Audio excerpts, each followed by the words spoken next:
Okay, today on Pro Mindset, I have a special guest, David Mykel. David, welcome to the show today. Thank you, Craig. Great to be here. All right, so David, you're one of the more interesting people that we've probably had on this show.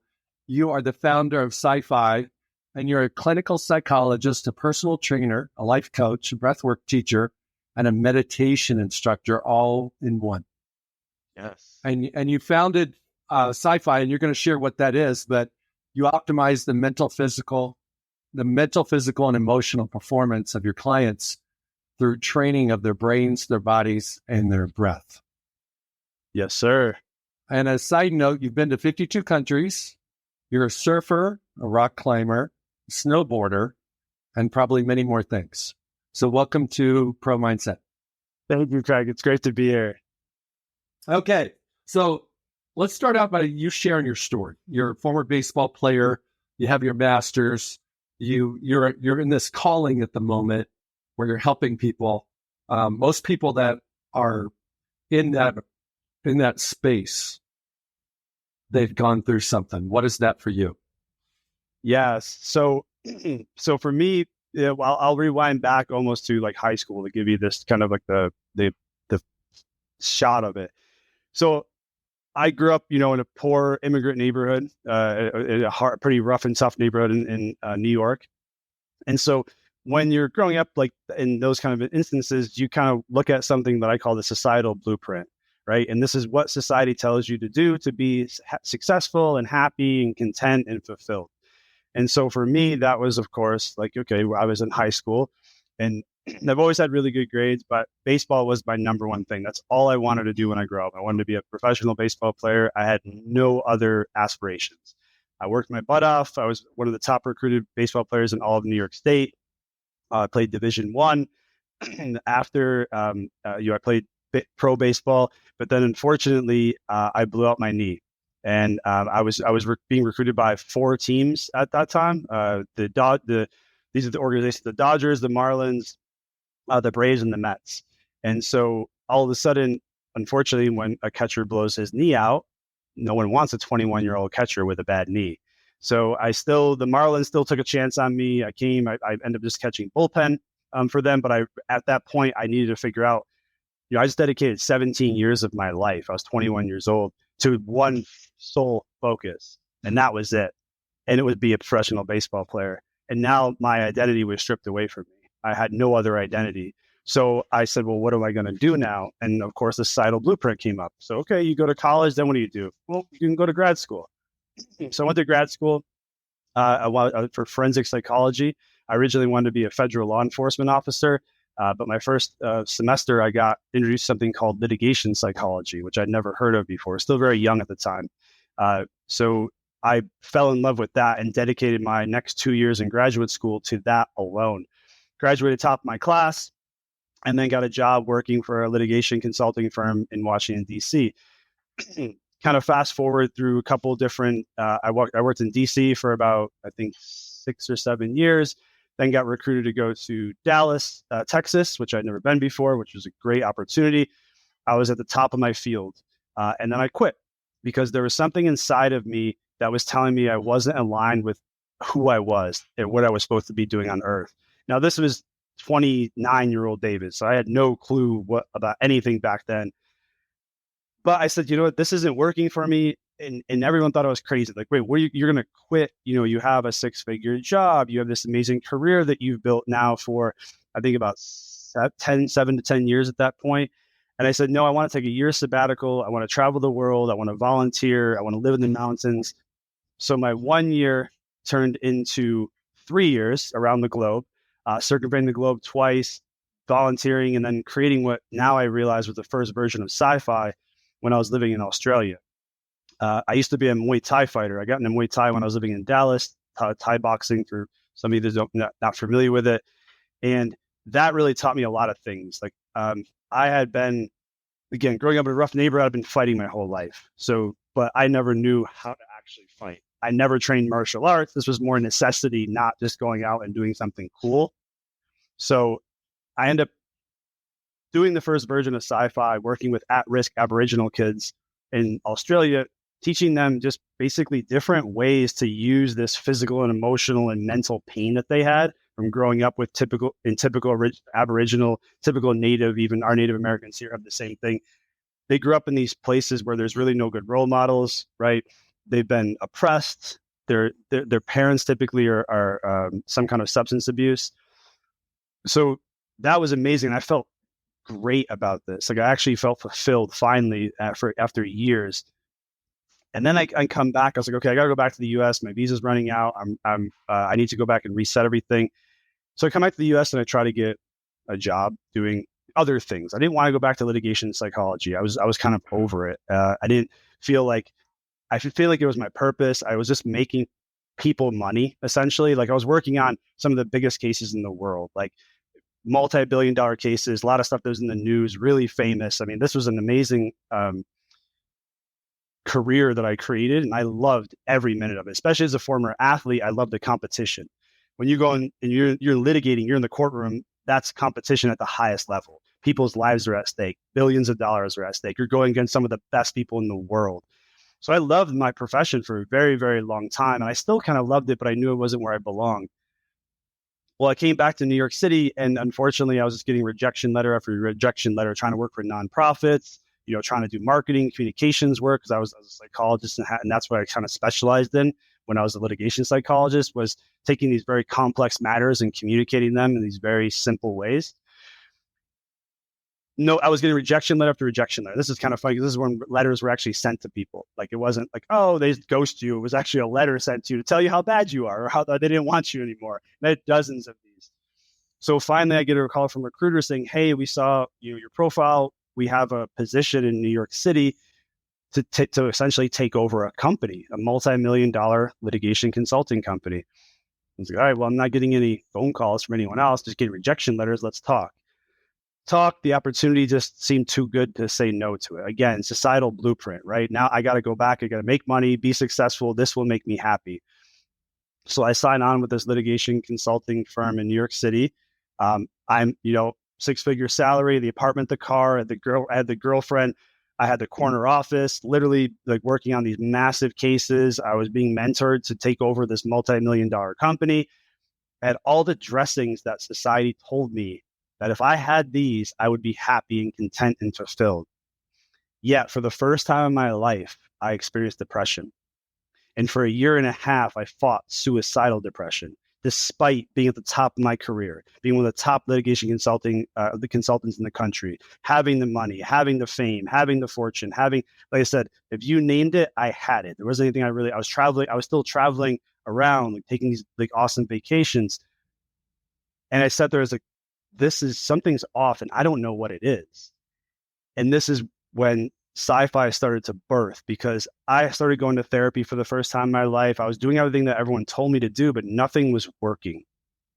There wasn't a program out there that met me with where I was and for who I was, with my background, the way my brain thought as a high performer, the way I had been programmed through society to be at that point in time. So I started tooling around with things. And about 3.5 years into that new job, I had a meeting with my boss, and thankfully we came to an agreement and she fired me. I was fired for the first time in my career. And this was about 35 years old. So the first time, or 36, I believe. And I got fired, thankfully, because I had been wanting to quit for at least 1.5 years because I've been struggling. But of course, again, the societal programming. You don't leave a 6-figure job in a corner office and a great career that you spent 13 years building for nothing, because I had no clue what I wanted to do in my life at that point in time. So I stayed, and unfortunately, it literally was killing me. I had multiple times where I looked over the train tracks in New York City, and I said, I could just end all this pain and suffering right now. Because Craig, the reality of it, and this is why I started sci-fi, and this is why I'm dedicated to the mission of helping shortcut the struggle for high performers. I don't want someone ever to go through what I went through, to follow the blueprint, to get all the successes, to have the fame, the fortune, and all this stuff, and want to end their lives. People talk about sometimes, I'm having a bad week, having a bad day. Hour by hour, it was a struggle for me. Hour by hour, I was literally could not take the pain internally for years of doing this, despite having a family that loved me, a successful career, money. I had every those stuff that we've been told that if we have these things, we'll be happy, we'll be fulfilled. So after this parting with my boss, I said, okay, I got to figure out how to heal myself. And so I started I'm a rock climber. I was a rock climber, Thai boxer, snowboarder, and surfer. I was like, let's just do the things that I love. And I started realizing a lot of the life lessons that I learned through high-level professional sports were also present in high-level executive white-collar jobs. And then I started integrating these lessons into my trainings. And then I started bringing people in. I started testing this. I'm a social scientist at heart. So I started testing this with my friends and family and loved ones and watched these breakthroughs happen in less than an hour. Like I would reset their brain from doing these real physically exhausting things, putting them on the edge, literally, of safety through rock climbing and surfing. Where, rock climbing, there's a sense of falling. Surfing, you can drown or there's sharks in the water. Muay Thai, you can get punched in the face. Like snowboarding, you can fall off the side of a mountain. I started realizing what now I know through studying neuroscience for about 12 years is that these chemical changes would happen and they would open up this entire new perspective in your brain. And what I figured out were they called the 4 Ps. And these are the basis of our B3 methodology, which we can get to in a minute. But I realized that when you identify a problem, then you activate your physiology, you can change your psychology, and then you'll enhance your perspective. So basically, you come into a session with all these things in your mind. I would run you through our what was called the sci-fi system and now the B3 methodology, and you could have a breakthrough around that thing that you were dealing with that you didn't see 60 minutes earlier. And that was the birth of sci-fi. And now here we are 6 years later. We have over 5,000 people that come to the program. Our efficacy rate is above 98%, which I'm really proud of as a social scientist and as a data nerd to say that, hey, our program works that powerfully and that consistently. Okay, David. So give me an example of a client with no names that has a very common issue with the public. Could be a former athlete that's now in C-suite level business. They're not in alignment with their purpose anymore. That seems like what may have happened to you. You weren't in alignment with your purpose. And when you're not in alignment with your purpose, it's really difficult to be successful. It's difficult to feel joy. Yes. So kind of walk through like your typical, there's no typical client because they come from all different places and all different shapes and sizes, but give an example of the aha moments for those people, what your B3 process helps them work through. Yeah. So I'll give an example of just one of the client I worked with yesterday, right? And so this is I've been blessed to work with people from as young as 7 to as old as 77, literally. So the woman that I'm speaking of now is 77 years old. She's an amazing client. She's a retired ER nurse, high performer, super successful, very, very wealthy. And she's kind of going through legacy mode, right? One of the things that we really help with is the thing we found the most powerful for our purpose is through transitions in life. So I think those are the places where we're having the most struggles, right? Is when we're going through transitions, right? I was going through the transition of leaving a career, then coming back to the career, then trying to get out of the career. So those transitions are typically the toughest. And I find this is when we need the most help, we need the most guidance. And I always talk about it as like everyone should have a coach, some way, shape, or form. There's not a high performer that I know that I've ever met, that I've ever read about or studied, doesn't have a coach of some sort in their lives. So for this woman, she's going through legacy mode. And so, like we all have, she's made some mistakes in her life. And she has a daughter and a granddaughter who have followed the mold that I was just talking about, right? Her daughter's a very successful lawyer. Her granddaughter's in college right now, and they're both struggling in these different ways. So I said, okay, we'll call her X, patient X. I said, let's identify the problem. The problem is she's having problems mentoring and being a role model because of the stuff that she's been through. Think about it. She has approximately 7 decades of programming, not only from society, but also her experiences. So yesterday in this 55-minute session, we do a regular psychology session. So this is virtual, by the way. We do sessions virtually and in person. Just depends on the client need, but we have clients coast to coast. So we said, okay, let's talk about this. Let's talk about the problem. So the first P, right? talk about the problem. We go, and I'm trained in I am a clinical psychologist trained in cognitive behavioral psychology and positive psychology. Those are my two main methods. And then I've developed dozens of scientifically validated frameworks that walk people through. So these are basically like up to 5 steps that people can walk through to deal with things like worry, anxiety, frustration, thinking, communication issues, relationship issues. So we go through the problem, and I say, okay, X, let's move. So we go through about a 25-minute exercise routine.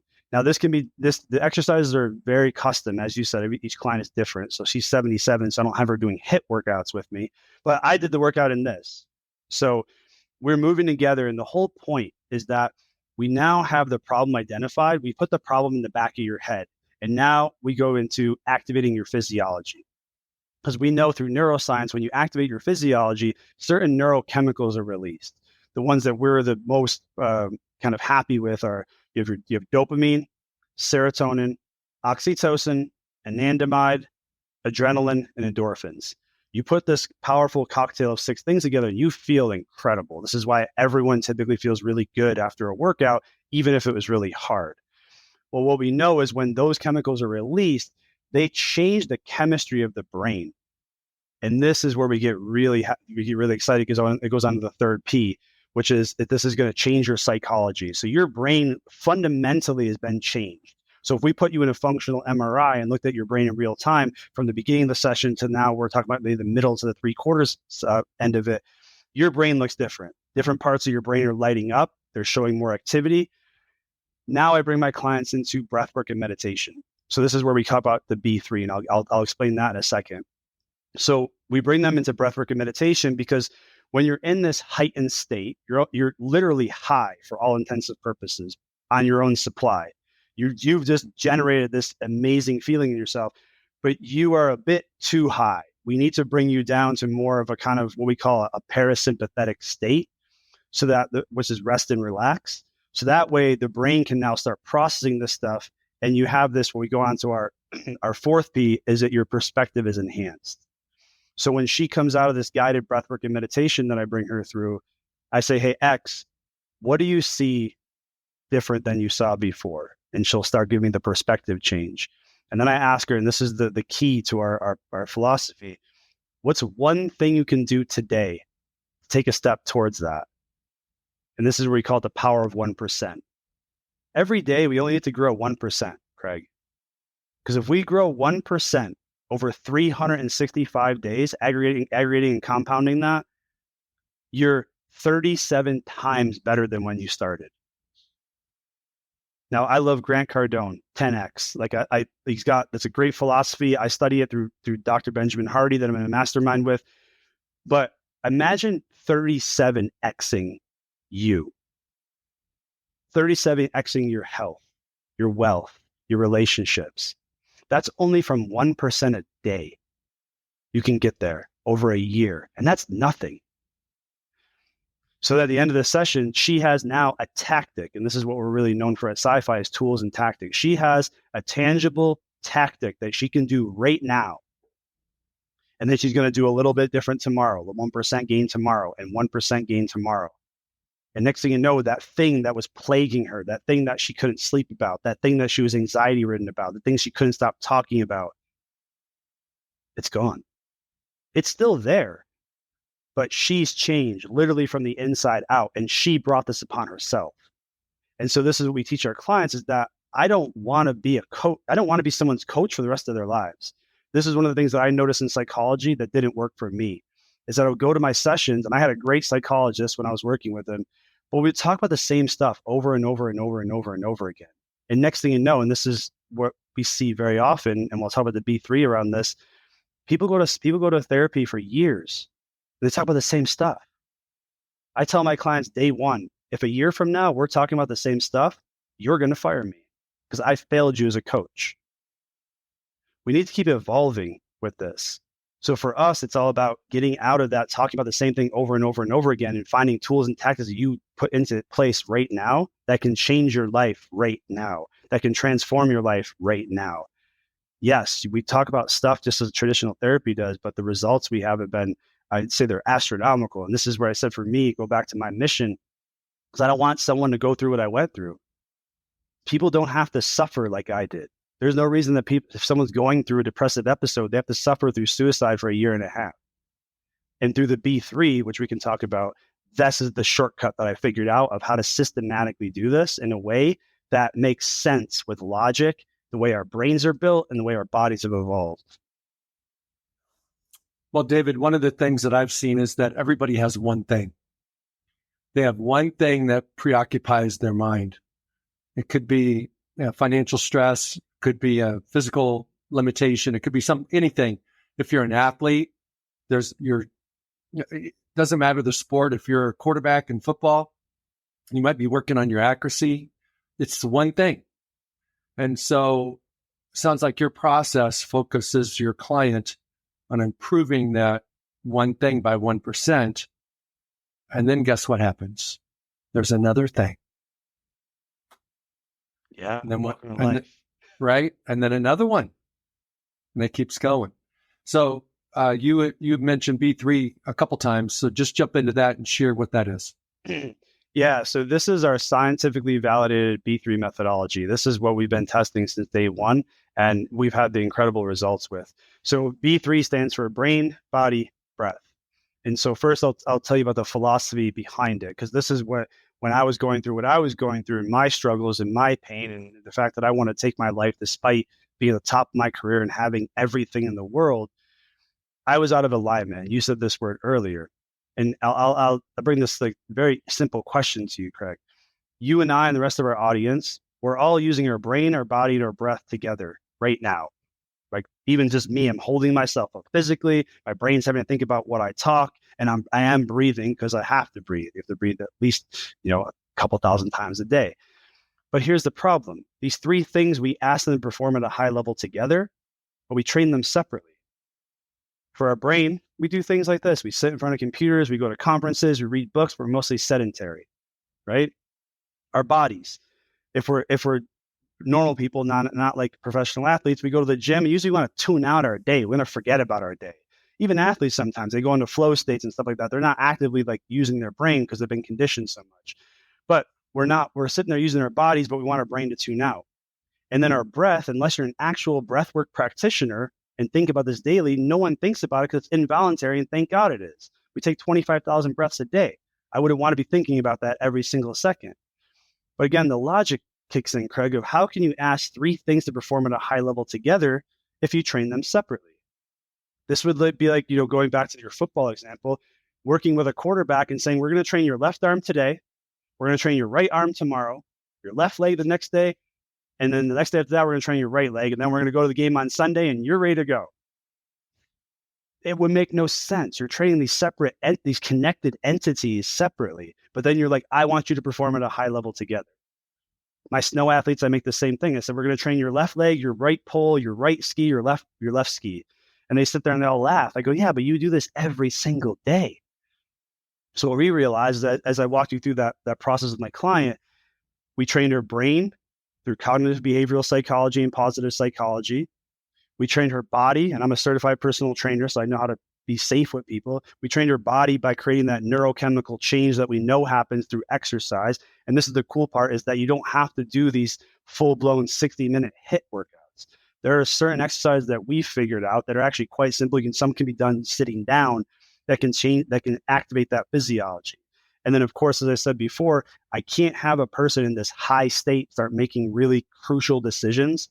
So we bring them down through breath work and meditation so that the clarity comes to them. And when you train the brain, body, breath together, this is where we've had these breakthroughs, like I said, in 55-minute sessions that people have been stuck on for months or years. I've had people come to me, they go, you just combined like 2 years of therapy in 30 minutes. I was like, yeah, well, that's the power of the B3. When you put these three things together, you can go in at depths and see things that were never available to you before without spending years to go after it. Because, and this is why it's such a powerful message for me and my mission, I didn't have years, Craig. I had daily bouts where I wanted to take my life. Some people don't have years to figure this out. Some people don't have the financial means to figure that out, right? So this is where I said we've combined 4 people into one coach. and say, hey, this is what we're going to give you. And our results are going to be fast. Because I work with high performers, and let's be honest, Craig, patience is not something that high performers do well with. We all like to be in control, and we all don't have a lot of patience. So this is why I've created this program around high performers, because I was the first client. And now that's why I tell people, it's like, you can trust me because not only do I have the accreditations and the degrees and the experience, but I put myself through everything I teach. There's nothing that I teach that I haven't vetted through my own experience to see it works on me first. Then we can bring it to other people. How easy is it for clients to do a session with you and then self-medicate, so to speak, on their own afterwards through the exercise and breathing? How simple is it? Is that what you're saying? Like once we teach them the first time? Yeah. It takes a little bit. So to give you an idea, when we work with clients one-on-one, there's a 3-month commitment to start. The reason why we do this is that research has shown that no sustainable behavior change happens in under 12 weeks. So we can create a breakthrough in one session, but again, you have habits that you've had for years or decades that need to be rewired, right? Because you have, to go into neuroscience just for a second, you have neurons that been, Hebb's law, neurons that fire together, wire together. These things have been firing and wiring together for years. This is why we have habits of what we do. And then what happens is that we have this sheath called myelin, which goes around the neuron, which insulates it. The more myelinated a neural connection is, the faster it happens. This is why we can have habits that we're not even aware of, right? So I'll give you an example that a lot of us deal with. A lot of us deal with procrastination in some way, shape, or form, without even talking about what it really means and what's really going on. And this could just mean not having a difficult conversation with a loved one, not sending that email, waiting until the end of the deadline to get that thing going. And what do? We'll go to social media to distract ourselves, get little dopamine hits, right? We'll jump on YouTube. We'll do these things to distract ourselves because we've been ingratiated with it because of our phones. And these things are becoming, these are emblematic of where we are as things in society. But what we need to understand is that you can't break that instantly. Sometimes you can. These are called lightning bolt moments. These do happen. But from a scientific perspective, which we are a very science-based program, you have to have that consistency. So when the consistency is there, absolutely, clients take this on, and you'll see that in weeks, their lives are changed. Typically, like we work with clients for a few years, and we just had actually 5 clients graduate. They worked with us for about 1.5 years to 2 years, and completely rewired their brain and changed them. Now that's 5 people in 1.5 years. Most psychologists see people for 5 to 7 years before they graduate and move on.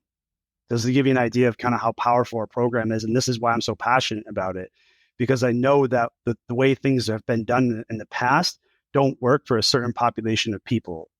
That's us, high performers. This program, from what I've seen so far, yeah, we're onto something really big. Okay, so let's bring this down to the court, to the field. Let's take it to the sports arena just for a moment, to the diamond. Yeah, please. Okay, so let's just take Major League Baseball. Mm-hmm. Let's say there's a young man right now that's dabbling with 400, but let's say you got an average guy that bats 300, but when there's guys on base, he bats 200, mm-hmm. or when the bases are loaded, he bats 100.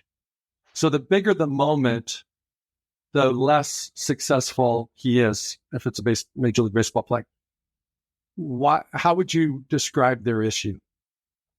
Yeah. So first, working with athletes now for years, and being a former, high level athlete myself, the number one thing I see that athletes are plagued by, and this is amateur, high level amateur, pro, retired pro, is the fear of failure. This is the thing that drives the ones that have these kind of hangups. So this guy, you're looking at 300 batting average, which is that's near like a Hall of Fame, to 100 with the bases loaded, right? So what's going on? He has an intense fear of failure, because when nobody's on, there's nothing to really fail. There's no one else attached to him, right? Baseball is a very team-oriented sport. But as soon as there's this level of people relying on him, and we'll talk about this in a second, he starts developing meanings. So I'll give you this one thing to think about for your audience. Our brains are meaning making machines. They're making meaning about everything. You're doing it right now. I'm doing it right now. You're looking at me. Why is he wearing black? Why is everything black? What does that mean? I'm looking, why does he have a Kansas City, banner behind him? Who's that kid behind him, right? Why does he have that microphone and not the microphone that I have? Our brains are constantly doing this, and we can't stop it. That's true. Yeah, we can't stop it. We don't want to stop it, because here's the truth, Craig. We look at a lot of things through an anthropological lens because we have to go back to understand. We have to go back in the past to understand our present in a lot of ways. Our brains became this way because they needed to understand safety around us, right? So I'll give you a quick example. I call the caveman example, right? Let's go back a couple 100,000 years, our ancestors, Craig. So we come out of the cave. If our brain's not scanning our environment constantly and doesn't notice that the river we get our water from is drying up, we're going to die of dehydration. If our brain doesn't scan and realize the tree we're getting our fruit from is withering away, we're going to die of starvation. If it doesn't realize that thing moving on the horizon isn't a bush or a tumbleweed, it's actually a saber-toothed tiger, we're going to be someone's dinner. So our brains are constantly scanning, looking for not only negative things first. This is why it's so much easier to be negative and go in those spirals when we have bad days than it is to have good days, because our brains are conditioned for this for at least hundreds, 200,000 years, give or take a few years. And then they're making meaning. What does this mean? What does it mean the river's drying up? What does it mean that the tree is withering away? So our brains have had to do this literally for 200,000 years as Homo sapiens. Now, fast forward to our baseball player. He's had that conditioning for years, for hundreds of thousands of years. Now he has his own conditioning of, well, what it means when I strike out on bases loaded, it means I'm a failure, right? If I don't, advance a guy on base, it means that I'm not a team player. I can't be relied on. And so he keeps playing this record in his head over and over again of this meaning, of this meaning, of this meaning. And of course, sports are based on performance, right? It's not about how hard it's great. I mean, as a father, this, you want to reward your children for trying their best, right? For doing their best, for the effort they're giving. Sports aren't like that. Sports are all about, yep. I thought I had that on Do Not Disturb. That's okay. Keep going. Yeah. So sports are all about the performance. So now what this guy has is what most clinicians would diagnose him with is performance anxiety. Well, performance anxiety is just fear of failure.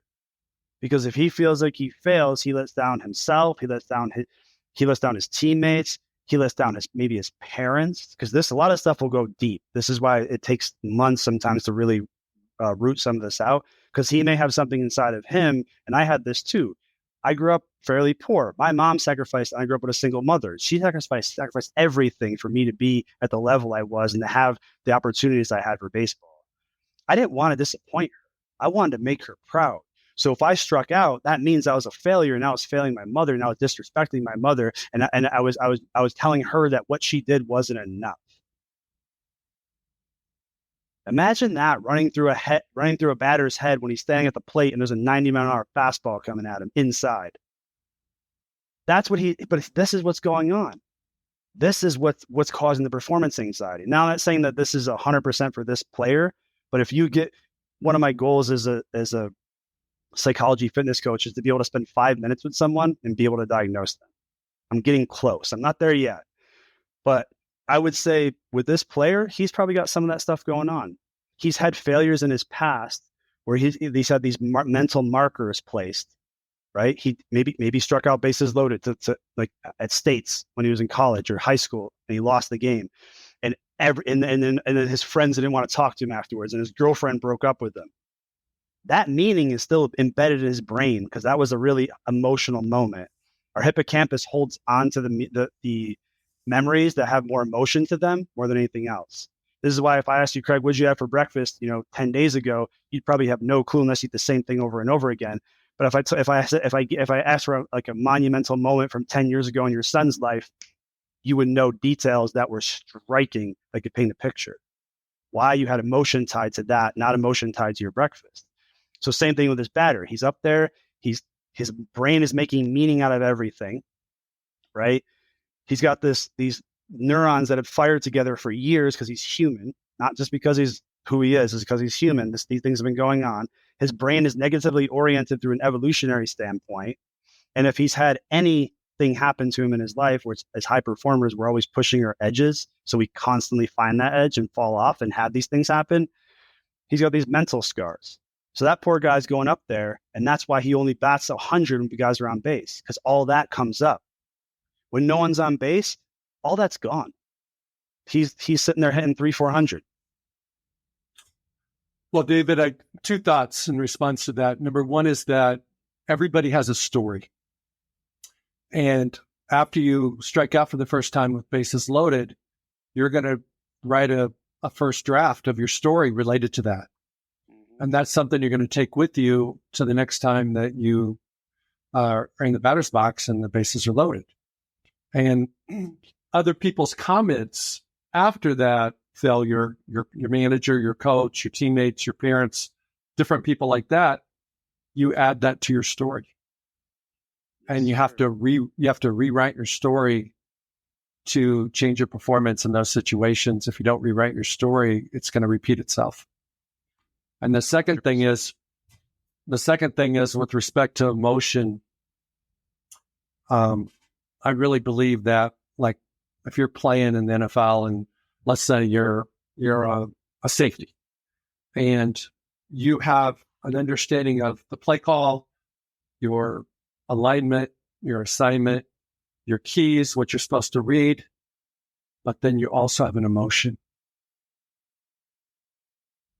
And so if you prepared appropriately for the game, you did your advanced study like you were supposed to, and you recognize the personnel, you recognize the formation, you recognize the motion, you know what's going to happen before the ball snapped.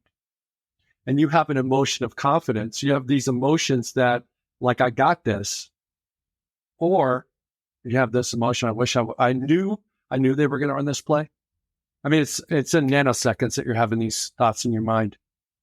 I knew they were going to call this play on 3rd and long, an important situation, but I didn't study enough to know what they're going to do. So I hope I'm good. Yeah. You brought up a key word there, Craig, because this is one of the things. So I've been studying humans for 25 years and over 25 years. And high performers is what I've focused on since day one. Like, that's what I've been my whole life. And that's who I help. There's this one critical thought that I've realized that every single high performer suffers from. It's this inner core belief, in psychology we call it a limiting belief, of I'm not enough. And it's interesting because there's a lot of us, and I did this for a very long time myself, that take that and harness it to work harder, right? The reason why I did so well in my career and in baseball was because I worked my butt off. Nobody outworked me. But I was working under the premise of I'm not enough, trying to prove myself wrong. So it wasn't a healthy drive.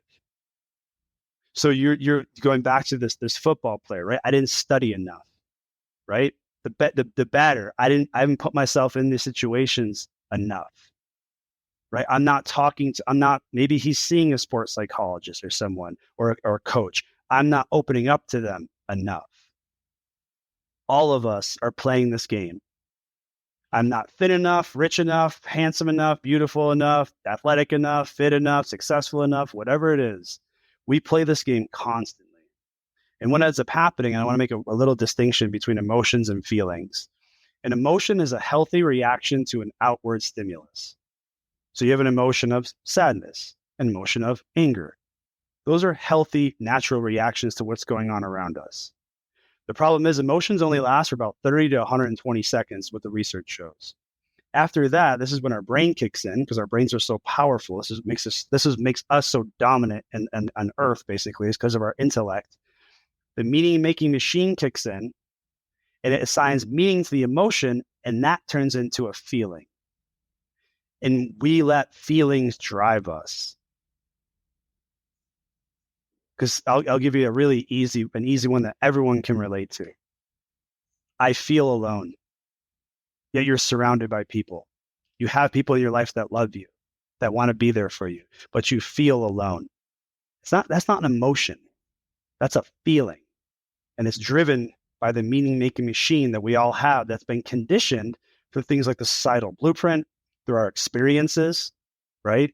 This guy, he struck out and he lost the game for his team and his girlfriend left him, or, his dad. And it doesn't have to be something big like that, Craig, and you know this as a father too. It could be his dad said one thing to him in the car ride home, 5 seconds. You really should have swung, because maybe he went down looking. You really should have swung the bat. And this gets me emotional because I know that feeling.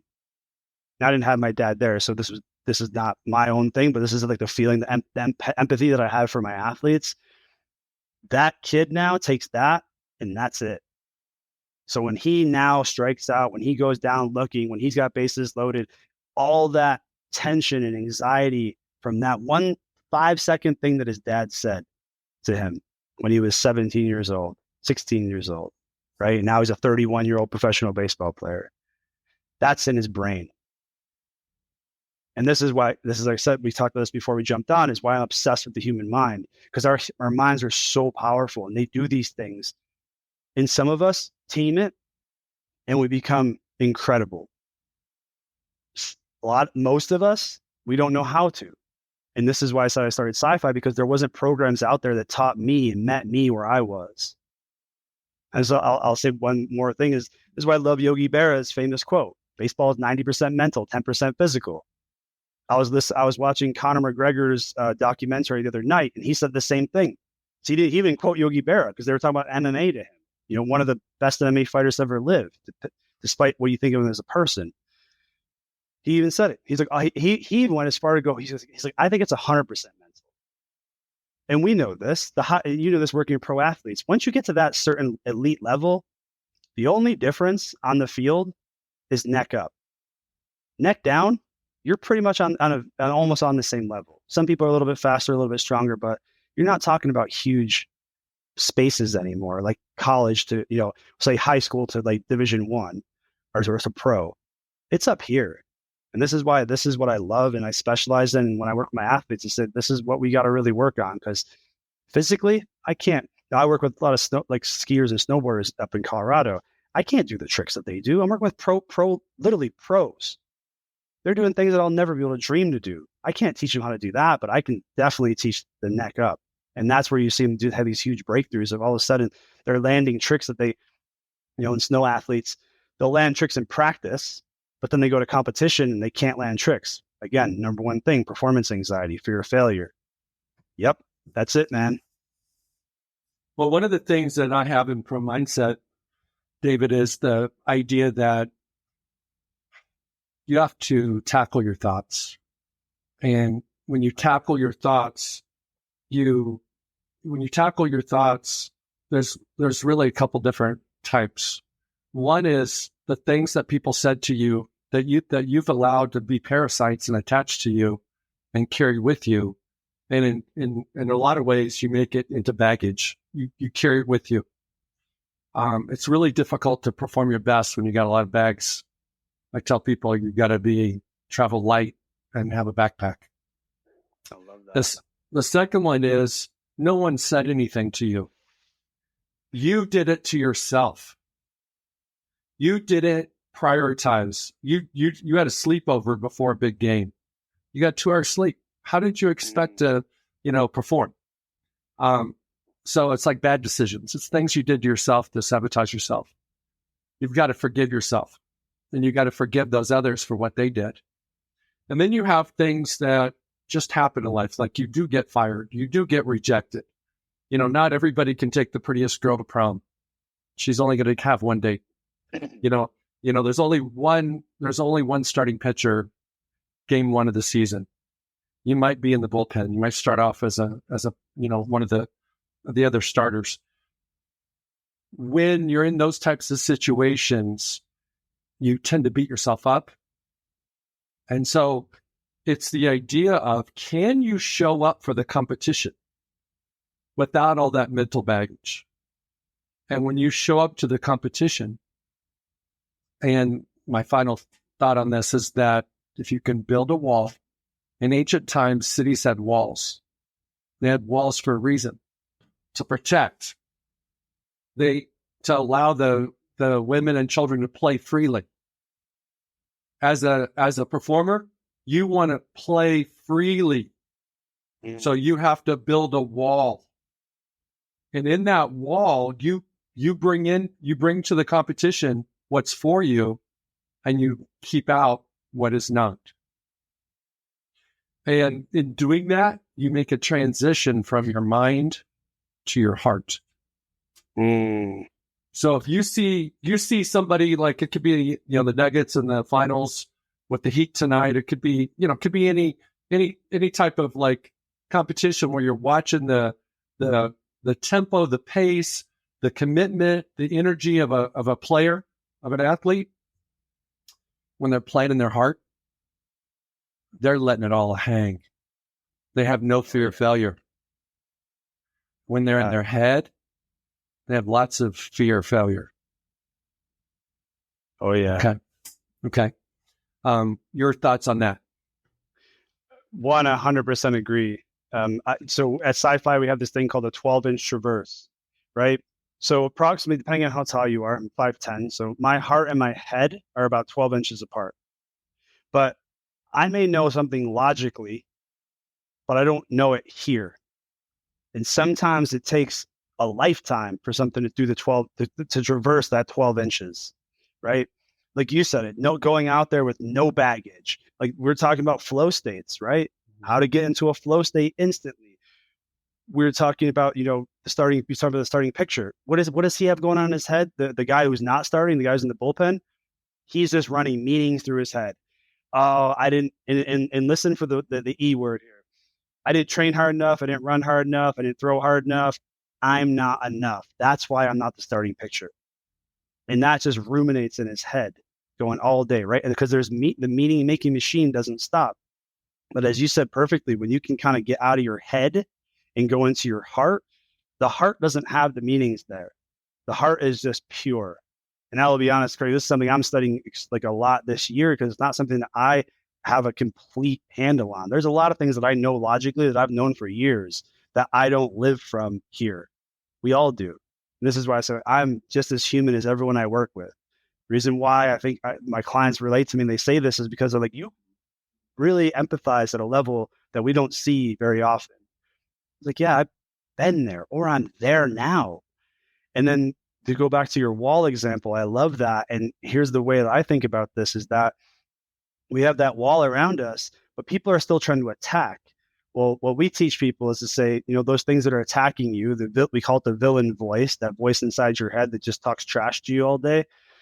We give you tools and tactics to defend that wall. So we're the ones that are giving you the hot oil. We're giving you the fire. We're giving you the arrows. Here's the things you're going to use to fend off those attacks.